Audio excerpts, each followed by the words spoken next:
Assalamualaikum, salam sejahtera. Saya Zulfitri Yusof. Inilah konflik Asia Barat dan ini perkembangan yang baru kami terima.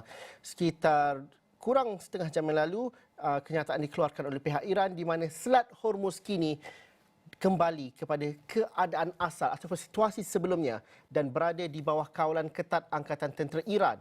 Kor Pengawal Revolusi Islam Iran (IRGC) menyatakan kenyataan itu dibuat susulan tindakan sekatan berterusan Amerika Syarikat terhadap pelabuhan dan pergerakan maritim Iran.